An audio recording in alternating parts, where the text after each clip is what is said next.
I was sipping cold coffee out of habit, not taste, when my phone started buzzing again. Third missed call from Mom. Same ringtone I hadn't changed in years, soft piano notes that used to calm me. Now they just made my stomach twist. The morning sunlight spilled across my desk, catching the edge of the framed photo I still hadn't taken down. Me, my parents, and Ryan, all smiles before everything went wrong. I exhaled slowly, brushing a speck of dust from my silk blouse. Old reflex. Control what you can. I finally picked up. Emily. Mom's voice cracked before I could speak. It's your brother. It's an emergency. There it was. The word that used to send me racing out of meetings, draining savings, canceling my life to fix his. Emergency. Every time, a new disaster. Every time, I was the villain if I hesitated. I leaned back in my chair, watching the skyline outside my window. New York stretched endlessly, indifferent to family drama. I'd built this life from ashes, yet they still thought I was fragile. Unfit, even. Mom, I said, voice steady. No. The silence that followed felt like a lifetime. Her next words sliced through the calm. You really have changed. Maybe we were right about you after all. I ended the call before the guilt could seep in. My reflection in the glass looked composed, successful, untouchable.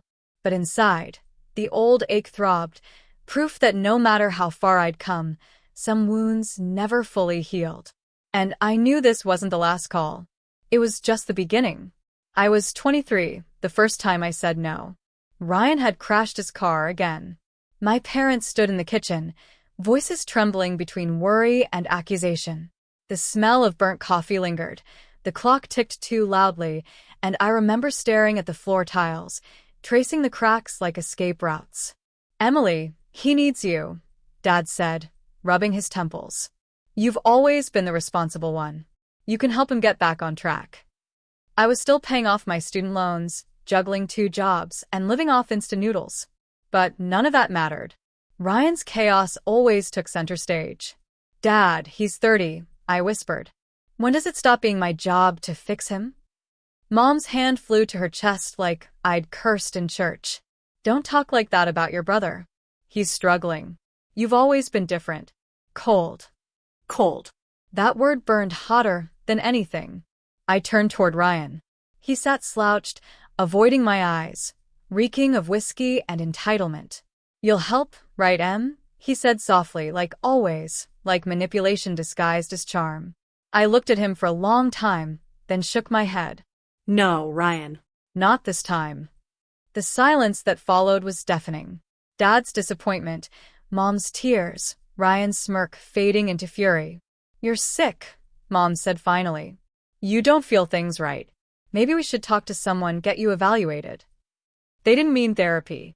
They meant declared unfit, like I was the broken one. The one who couldn't love properly because I was tired of being used. I remember leaving that night. Just one suitcase, one last look at the only home I'd ever known. My grandmother stood in the doorway, the only one who didn't look ashamed. She pressed her old silver bracelet into my hand, a simple chain engraved with the words, "Hold your ground." It's not your job to set yourself on fire to keep them warm, she said softly. That line would echo for years. Through every lonely night, every bill, every moment I almost called home. When the front door closed behind me, it didn't sound like an ending. It sounded like freedom trying to breathe through heartbreak. Starting over sounded noble until the first rent notice arrived. I found a tiny apartment in Queens with peeling paint and a leaky faucet that sang all night. It wasn't much, but it was mine. I worked days at a law firm as a junior assistant, nights waiting tables at a cafe that smelled like burnt espresso and ambition. Every dollar was a fight. Every night, I'd trace my grandmother's bracelet and whisper, "Hold your ground." Some nights, I'd cry silently over microwaved dinners, wondering if I'd made a colossal mistake. But each morning, I'd wake up, tie my hair back, and remind myself that peace, no matter how small, was better than living as someone's emotional crutch. My first real break came at the firm. A senior partner, Janet Morrison, saw me staying late one night, sorting files no one else cared about. She leaned against the doorway and said, "You organize chaos like it's an art form." I laughed nervously, unsure if it was a compliment. But Janet smiled. Warm, genuine. "You've got grit, Emily. That's rare. Don't let anyone make you small." She started mentoring me, teaching me not just about contracts and clients, but confidence. She'd sip her black coffee and say things like, "The world rewards loud men and quiet women who finally decide they've had enough." Under her guidance, I learned. I grew. I failed. I got back up. Within 3 years, I earned my paralegal certification, then my law degree through night classes. I still remember the day I passed the bar. No champagne, no family call. Just me, a cheap slice of pizza, and tears of relief I hadn't let them win. When I finally landed my first client, an elderly woman fighting eviction, I poured everything I had into her case. When we won, she hugged me so tightly I couldn't breathe. "You've got fire in you," she whispered. "Don't ever let anyone call that unfit." Word spread. One client became 5. 5 became 20. Eventually, I opened my own small practice, Miller Legal Solutions, specializing in defending people like that woman, people everyone else overlooked. Online, I kept things simple. No flashy updates, no LinkedIn celebrations. My parents still thought I was working as someone's assistant. That was fine. Let them underestimate me. It was easier that way. But every time I walked into my office, the fresh paint, the soft hum of computers, the plaque with my name on the wall, I felt a quiet pride bloom in my chest. I wasn't the family's caretaker anymore. I was my own. And for the first time in my life, I didn't owe anyone an explanation. The message came on a Thursday afternoon, short, dramatic, and predictably urgent. "It's Ryan. Please call us. It's another emergency." I stared at it for a full minute, my pen frozen mid-signature. Outside my office window, Manhattan glittered like nothing could ever go wrong. Inside, I could feel my pulse quicken, the old reflexes waking up, the guilt, the panic, the compulsion to drop everything and fix it. But then I looked around. The office walls gleamed in warm beige tones. The air smelled faintly of vanilla and printer ink. My assistant's laughter floated from down the hall. Framed degrees lined the wall. Emily Miller, ESQ, and the silver bracelet on my wrist caught the sunlight like a quiet reminder. Hold your ground. I took a deep breath and replied, "You can come by tomorrow. 10 a.m. When the elevator doors opened the next morning, I almost didn't recognize them. Mom looked smaller, thinner. Dad had new lines around his eyes. Ryan still had that same boyish smirk, but there was something hollow behind it now. They stepped into my office like tourists in a foreign country, hesitant, awed, defensive. "Wow," Dad muttered, scanning the space. "Nice place. Whose firm is this?" I smiled faintly. "Mine." Mom blinked, confused. "Yours?" "Yes," I said, gesturing around. "Miller Legal Solutions. I started it 5 years ago." Ryan gave a short, humorless laugh. "You're joking. You, running a firm?" He looked around like he was searching for the real boss, someone older, male, and more fitting, I suppose. "I don't joke much these days," I said evenly. They sat down awkwardly. Mom's eyes darted to the minimalist art on the walls, the soft leather chairs, the subtle scent of jasmine diffusing through the room. It was everything she'd once said I wasn't capable of: stability, control, peace. "So," I said finally, "what's the emergency?" Ryan hesitated, glancing at Dad. "I just made some bad investments. Lost a lot. I need help covering it before it becomes public." I finished for him. He looked startled.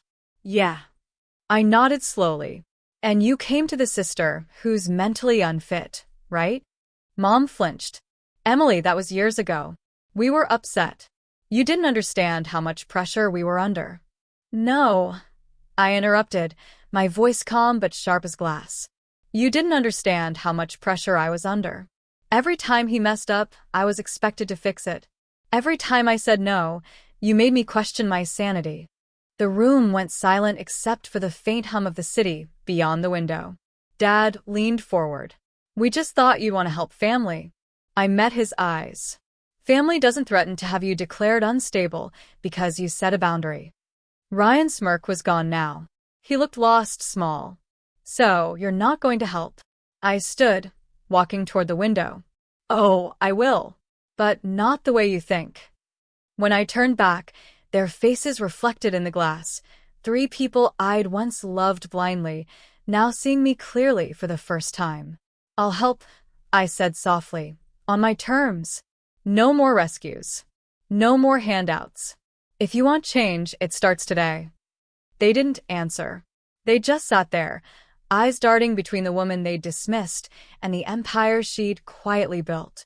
For the first time in my life, their silence didn't crush me. It freed me. I let the silence stretch, heavy and deliberate.